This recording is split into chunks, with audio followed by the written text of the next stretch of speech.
اعوذ باللہ من الشیطان الرجیم بسم اللہ الرحمن الرحیم لا یکلف اللہ نفسا الا وسعها لها ما کسبت وعلیہا ما اکتسبت ربنا لا تؤاخذنا ان نسینا او اخطانا ربنا ولا تحمل علینا اسرا كما حملته علی الذین من قبلنا ربنا ولا تحملنا ما لا طاقة لنا به واعف عنا واغفر لنا وارحمنا انت مولانا فانصرنا علی القوم الکافرین۔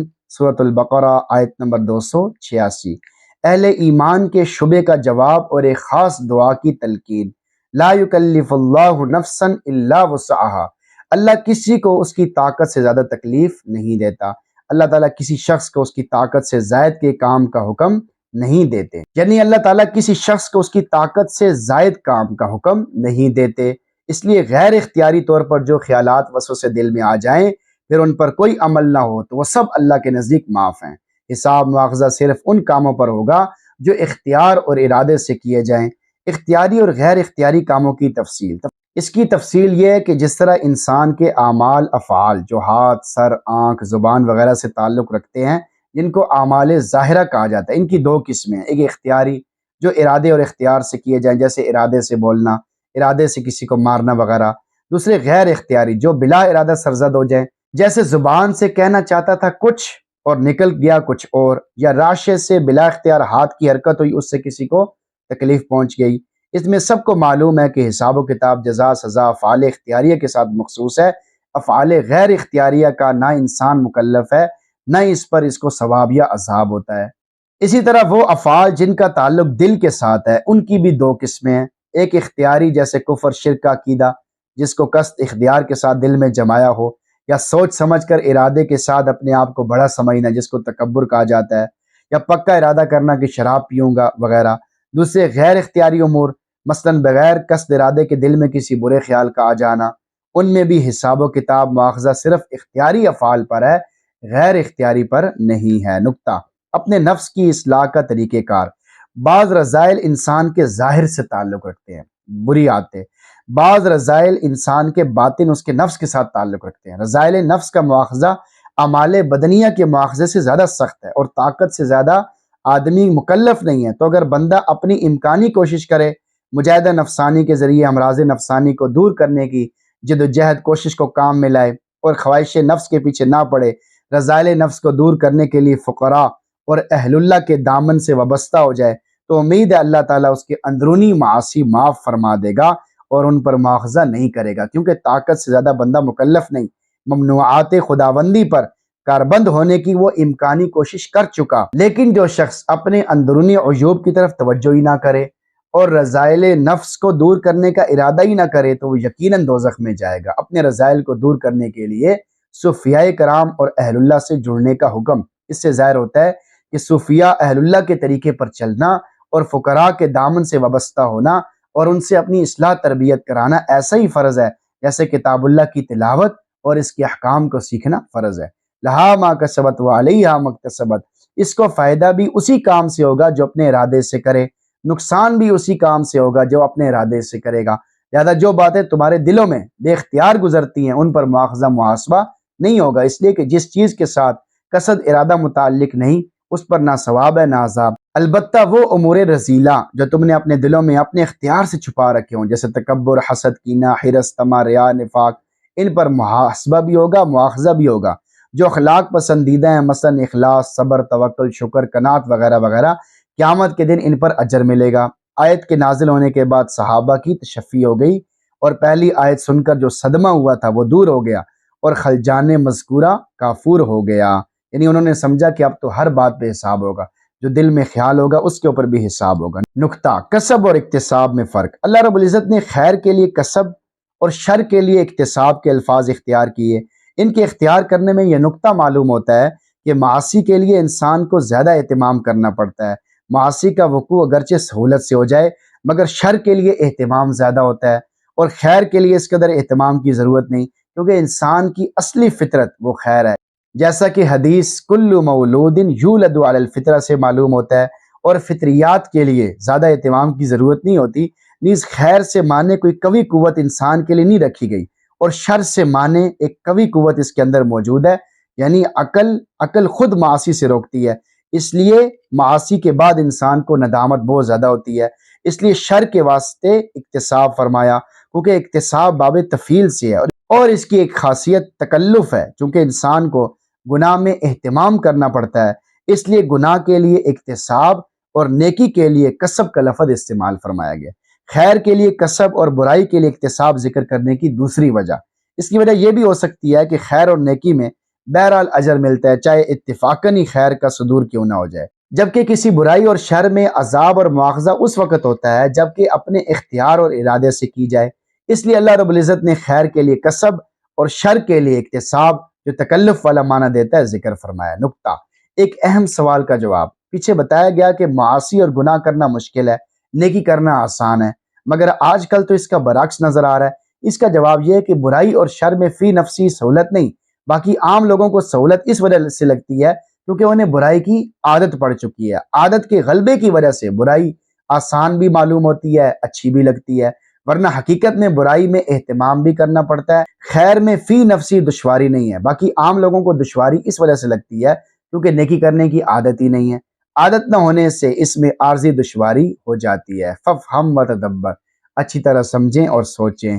خاص دعا کی تلقین، اب آخر میں اہل ایمان کو ایک خاص دعا کی تلقین کی جا رہی ہے۔ ربنا لا تؤاخذنا ان نسینا او اخطانا، اے ہمارے رب اگر ہم بھول جائے یا غلطی کر بیٹھیں تو ہماری گرفت نہ فرمائیے۔ اے ہمارے رب اگر ہم بھول کی وجہ سے امر نہیں کی تعمیل نہ کر سکیں یا کسی غفلت اور کوتاہی کی وجہ سے امر کو نہیں اور نہیں کو امر سمجھ بیٹھیں یا ٹھیک عمل کرنے میں بھی غلطی کر جائیں تو ہماری اس غلطی پر گرفت نہ فرمائیے۔ نکتہ، مقصود نعمت کا اظہار ہوتا ہے۔ یہاں ایک سوال پیدا ہوتا ہے کہ حدیث مبارک میں تصریح ہے کہ خطا اور نسیان پر مواخذہ نہیں ہے، تو پھر اس آیت میں خطا اور نسیان پر پکڑ نہ کرنے کی دعا تلقین کرنے میں کیا حکمت ہے؟ اس کا جواب یہ کہ اس دعا سے مقصود اللہ رب العزت کی اس نعمت کا اعتراف اور اظہار کرنا ہے کہ اس نے بھول اور خطا پر مواخذہ نہیں رکھا۔ نکتہ، بھول چوک معاف ہونے کا مطلب، واضح ہے کہ بھول چوک معاف ہونے کا مطلب یہ ہے کہ آخرت میں اس پر مواخذہ نہیں ہوگا۔ اس سے یہ لازم نہیں آتا کہ دنیا میں بھی بھول چوک پر مواخذہ نہیں ہوگا، بلکہ دنیا میں بھول کی وجہ سے احکام لاگو ہو سکتے ہیں۔ چنانچہ اگر کسی کو نماز پڑھنا بھول گیا تو جب یاد آئے تو اس کا پڑھنا ضروری ہے۔ نماز میں بھول کر بول پڑا تو نماز فاسد ہو جائے گی۔ اگر خطأً کسی مومن کو قتل کر دیا تو دیت اور کفارہ واجب ہو جائے گا۔ لہٰذا اگر بھول چوک کر بھی کوئی گناہ کیا تو جہاں تک ممکن ہو اس کا تدارک کرنا ضروری ہے۔ نکتہ، انسان میں بھول چوک رکھنے میں ایک حکمت یہ ہے کہ انسان کو اپنے ضعف اور کمزوری کا احساس ہو، وہ ہر حال میں اپنے آپ کو اللہ رب العزت کا محتاج سمجھے۔ ربنا ولا تحمل علینا اسرا کما حملتہ علی الذین من قبلنا، اے ہمارے رب ہم پر بھاری بوجھ نہ ڈالیے جیسے آپ نے ہم سے پہلے لوگوں پر ڈالا تھا، یعنی اے ہمارے رب شریعت میں ہم پر پہلی امتوں کی طرح سخت احکام نازل نہ فرما، جو آپ نے کسی حکمت اور مصلیحت سے پہلی امتوں پر شدید اور سخت احکام اتارے تھے، مثلا توبہ قبول ہونے کے لیے اپنی جان کو قتل کر دینا، کپڑے کی پاکی کے لیے نجس جگہ کو کاٹ دینا، چھپ کر گناہ کرنے کی صورت میں صبح کو اس کے دروازے پر لکھا ہوا ہونا وغیرہ۔ اہل ایمان کو احکام میں تخفیف کی یہ دعا اس وجہ سے سکھائی گئی کہ شدت اور سختی بسا اوقات تقصیر غلطیوں تک پہنچا دیتی ہے، پھر مزید غلطی کرنا اللہ کی عقوبت اور سزا کا سبب بن جاتی ہے، اور کسی میں طاقت نہیں ہے کہ وہ اللہ رب العزت کی سزا اور عقوبت کو برداشت کر سکے۔ پس ضروری تھا کہ سہولت اور تخفیف کی دعا کی جاتی، اس لیے اللہ تعالیٰ نے یہ دعا سکھا دی۔ ربنا ولا تحملنا ما لا طاقت لنا بھی، اور ہم سے وہ بوجھ نہ اٹھوائیے جس کی ہمیں طاقت نہیں، یعنی تکوینی امور میں ہم پر ایسی مصیبتیں اور بلائیں نازل نہ فرما کہ ہماری طاقت اور قوت سے بڑھ کر ہوں اور ہماری برداشت سے باہر ہوں۔ نکتہ، جمع کا صیغہ استعمال کرنے میں حکمت، اللہ رب العزت نے اہل ایمان کو دعا سکھاتے ہوئے جمع کا صیغہ استعمال فرمایا ہے اور اشارہ کر دیا کہ اجتماع اور بہت سے لوگوں کے جمع ہونے کے وقت قبولیت دعا کے امکانات بڑھ جاتے ہیں اور وہ اکمل طریقے سے قبول ہوتی ہے، لہذا لوگوں کے اجتماع کے وقت آہوزاری کے ساتھ دعاؤں کا خاص اہتمام کرنا چاہیے۔ واعف عنا، اور ہمیں معاف فرما دے، واغفر لنا، اور ہماری بخشش فرما دے، ورحمنا، اور ہم پر رحم فرما دے، یعنی ہمارے گناہوں پر ہماری پکڑ اور مواخذہ نہ فرما، ہمارے گناہوں اور عیوب پر پردہ ڈال دے، لوگوں کے سامنے ہمیں ذلیل رسوا نہ فرما، اور مزید اپنے فضل کا مظاہرہ کرتے ہوئے ہمیں اپنے انعام سے بھی نواز دے۔ نقطہ، معافی مغفرت رحمت میں فرق۔ معافی مغفرت رحمت میں باریک فرق ہے۔ وہ یہ ہے کہ معافی گناہ پر گرفت اور پکڑ نہ کرنے کا نام ہے۔ چنانچہ جب ہم دعا کرتے ہیں کہ ہمیں معاف فرما دے، تو اس کا مطلب یہ ہوتا ہے جو گناہ ہم سے سرزد ہو گئے ہیں اس پر ہمارا مواخذہ نہ فرما۔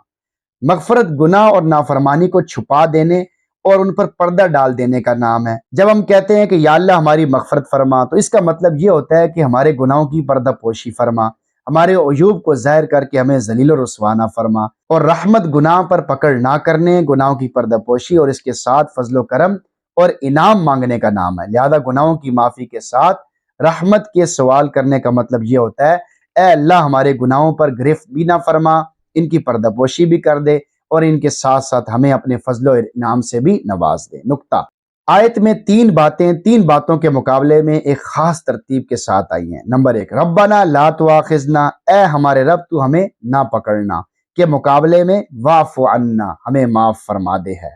نمبر 2، ربنا ولا تحمل علینا، اے ہمارے رب اور ہم پر بوجھ نہ ڈالنا، کے مقابلے میں واغفر لنا، ہماری بخشش فرما دے، یہ ذکر کیا گیا ہے۔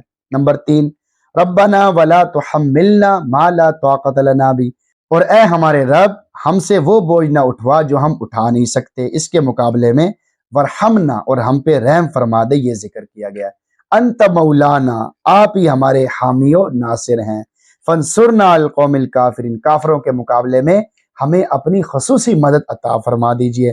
اے ہمارے رب دین کے بارے میں ظاہری باطنی دشمنوں کے مقابلے میں ہماری مدد فرما۔ دین کے ظاہری دشمن تو واضح ہیں، باطنی دشمن نفس امارہ اور شیطان ہے جو انسان کو دین پر چلنے سے روکتے ہیں۔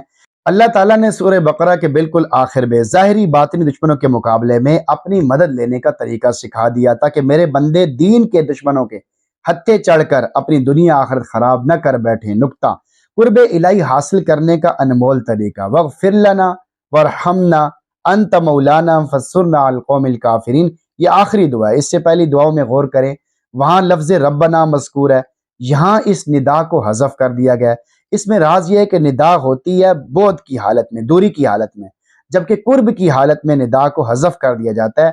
اللہ تعالیٰ نے دعا کے آخری الفاظ میں ندا کو حذف کر کے اشارہ کر دیا کہ جب بندہ آہوزاری پر مواظبت، ہمیشگی، پابندی اختیار کرتا ہے تو اللہ تعالیٰ کا قرب پا لیتا ہے۔ پس ہر مسلمان کے لیے ضروری ہے کہ وہ ہر چیز، ہر حال میں اللہ رب العزت سے مانگے اور آہوزاری سے مانگنے کی کوشش کرے۔ اعظم عشق وچ رونا پیندا ہے، پاویں وصل ہووے پاویں دوری، آیت کا میسج آپ کے نام۔ دین اسلام بہت آسان ہے، اسلام سہولت والا دین ہے، اس میں کوئی حکم ایسا نہیں ہے جو انسان کی طاقت سے بڑھ کر ہو۔ ہاں اگر کسی کو مشکل نظر آئے تو اس کی وجہ یہ کہ وہ ہمت سے کام نہیں لیتا، اگر ہمت سے کام لے تو اس سے بالکل مشکل نظر نہ آئے۔ جب بندہ ہمت سے کام نہیں لیتا تو اسے آسان کام بھی مشکل نظر آتا ہے۔ لہذا اگر گناہ چھوڑنا آپ کو مشکل نظر آ رہا ہے تو ذرا ہمت سے کام لیں، پھر دیکھیں اللہ تعالیٰ کیسے مدد فرماتا ہے۔ اٹھ باندھ کمر کیوں ڈرتا ہے، پھر دیکھ خدا کیا کرتا ہے۔ نمبر 2، ہر حال میں عافیت کا سوال کرنے کی ضرورت۔ اس آیت سے یہ بھی واضح ہو گیا کہ ہمیں اللہ رب العزت سے ہر حال میں عافیت کی دعا کرنی چاہیے، کیونکہ بندہ طاقت سے زیادہ کا متحمل نہیں ہے۔ نبی اکرم صلی اللہ علیہ وسلم نے اپنی امت کو عافیت مانگنے کی دعا سکھائی ہے۔ چنانچہ حدیث مبارک میں ہے کہ رسول اللہ صلی اللہ علیہ وسلم صبح شام ان الفاظ کے ساتھ دعا کیا کرتے تھے، اللہم انی اسألک العافیت فی الدنیا والآخرہ، اے اللہ میں آپ سے دنیا آخرت میں عافیت کا سوال کرتا ہوں۔ بس ہر مسلمان کے لیے ضروری ہے کہ وہ عافیت کی دعا مانگنے کی کوشش کرے۔ اگر آزمائش کے لیے کبھی کوئی مصیبت پریشانی آ جائے تو پھر اللہ رب العزت کی رضا پر راضی رہتے ہوئے صبر سے کام لینا چاہیے۔ قرآن کریم میں ہے ان اللہ مع الصابرین، بے شک اللہ صبر کرنے والوں کے ساتھ ہے۔ نمبر 3، ورنہ گناہ اپنی لپیٹ میں لے لیں گے۔ واغفر لنا سے واضح ہوا کہ بندے کو اپنے گناہوں پر مغفرت کا سوال کرتے ہی رہنا چاہیے۔ اگر وہ اپنے گناہوں پر مغفرت کا سوال نہیں کرے گا تو گناہ اس کو اپنی لپیٹ میں لے لیں گے، دل سخت ہو جائے گا اور پھر یہ حالت ہو جائے گی کہ بندہ گناہ کو گناہ بھی سمجھنے کے لیے تیار نہیں ہوگا۔ نمبر 4، اللہ کی مدد کو اپنے ساتھ لے لیں۔ انت مولانا سے واضح ہوا کہ ہمارا حقیقی حامی و ناصر اللہ رب العزت کی ذات ہے، اسی سے ہمیں دنیا کے اسباب کی فراہمی ہوتی ہے، اسی کی مدد و نصرت سے ہمارے کام ہوتے ہیں۔ لہٰذا مسلمانوں کے لیے ضروری ہے کہ اپنے کام میں اللہ رب العزت کی طرف رجوع کریں اور اس کی مدد کو اپنے ساتھ لے لیں، پھر اٹکے ہوئے کام بھی نکلیں گے۔ اگر اپنے کاموں کے درمیان سے اللہ رب العزت کو نکال دیں گے تو پھر اللہ رب العزت بھی بندے کو اپنے حال پہ چھوڑ دیتے ہیں، جس کی وجہ سے اس کے کام ہوتے ہوتے بھی رہ جاتے ہیں۔ نمبر 5، سورہ بقرہ کا آخری پیغام آپ کے نام۔ اللہ رب العزت سے مانگنا اور اسے سوال کرنا بندے کے فقیر اور محتاج ہونے کی اور اللہ رب العزت کے غنی اور بے نیاز ہونے کی واضح دلیل ہے۔ اللہ رب العزت نے سورہ بقرہ کو دعا پر ختم کر کے اشارہ کر دیا کہ بندگی یہ ہے کہ بندہ اپنے آپ کو ہمیشہ اللہ تعالیٰ کا فقیر اور محتاج سمجھتا رہے اور ہر وقت ہر حال میں اللہ رب العزت سے امیدیں رکھتا رہے، اسی کے سامنے دستے سوال دراز کرتا رہے۔ یہی ہر عبادت کی روح ہے کہ بندہ اللہ رب العزت کو غنی اور بے پرواہ سمجھے اور اپنے آپ کو فقیر اور محتاج سمجھے۔ اس سے ضروریات بھی اچھے طریقے سے پوری ہوگی اور پرسکون زندگی بھی نصیب ہو جائے گی۔ اس لیے جو نیکی ہوئی ہے یا جو نیکی ہوتی ہے یا جو نیکی ہوگی اس کو اللہ رب العزت کا فضل و کرم سمجھے تو عجب و تکبر ہر قسم کی ظاہری باطنی بیماریوں سے محفوظ ہو جائے گا۔ کیا فائدہ فکر بیش و کم سے ہوگا، ہم کیا ہیں جو کوئی کام ہم سے ہوگا، جو کچھ ہوا ہوا کرم سے تیرے، جو کچھ ہوگا تیرے کرم سے ہوگا۔ ذالک فضل اللہ یؤتیہ من یشاء واللہ ذو الفضل العظیم، یہ اللہ کا فضل ہے، وہ جس پہ چاہتا ہے کرتا ہے، اور وہ اللہ بڑے فضل و کرم والا ہے۔ آخر پر ہمیشہ یہ دعا مانگتے رہیں تاکہ ہر قسم کی آلاؤں بلاؤں سے بچت ہو جائے، مصیبت اور تکلیف آنے کی بجائے عافیت ہی عافیت نصیب ہو جائے۔ اللہم انی اسألک العافیت و دوام العافیت و شکر علی العافیت، اے اللہ میں آپ سے حفاظت عافیت کا سوال کرتا ہوں، ہمیشہ عافیت سے رہنے کا سوال کرتا ہوں، اور اس عافیت پر شکر ادا کرنے کا بھی سوال کرتا ہوں۔ ہر قسم کے ظاہری باطنی احسانات پر شکر ادا کرنے کے لیے اس دعا کو حرز جان بنا کر روزمرہ زندگی کا وظیفہ بنا لیں۔ ربی اوزعنی ان اشکر نعمتک التی انعمت علی وعلی والدی وان اعمل صالحا ترضاہ واصلح لی فی ذریتی انی تبت الیک وانی من المسلمین۔ یا رب مجھے توفیق دے دیں کہ میں آپ کی اس نعمت کا شکر ادا کروں جو آپ نے مجھے اور میرے ماں باپ کو عطا فرمائی، اور ایسے نیک عمل کروں جن سے آپ راضی ہو جائیں، اور میرے لیے میری اولاد کو بھی صلاحیت دے دیجئے۔ میں آپ کے سامنے توبہ کرتا ہوں اور میں فرمانبرداروں میں شامل ہوں۔ اللہ تعالیٰ ہمیں زیادہ سے زیادہ اللہ تعالیٰ کی نعمتوں پر شکر ادا کرنے کی توفیق عطا فرمائے۔ ہم میں سے ہر کوئی اللہ کی نعمتوں میں ڈوبا ہوا ہے، لیکن ہمارے اندر شکر کی بہت کمی ہے، ہر وقت ہم ناشکری کرتے رہتے ہیں۔ اللہ تعالیٰ ہمیں معاف فرمائے۔ تو قدم قدم پہ شکر ادا کرنے کی عادت بنانی چاہیے، ہر وقت اللہ کی نعمتوں قدرتوں کو سوچنا چاہیے، اور اس کا فائدہ یہ ہوگا کہ اللہ تعالیٰ کی نعمتیں آپ کے اوپر مزید بڑھ جائیں گی، یا جو نعمتیں پہلے ہیں وہی محفوظ ہو جائیں گی، آپ کو ان نعمتوں سے مستقل طور پہ فائدہ ہوگا۔ اللہ تعالیٰ سے دعا اللہ تعالیٰ ہمیں نیک کاموں کی ہمت، طاقت، قوت، شوق، ذوق نصیب فرمائے، اور ہم سب کو قرآن پڑھنے، سننے، سمجھنے کا بھی اہتمام نصیب فرمائے۔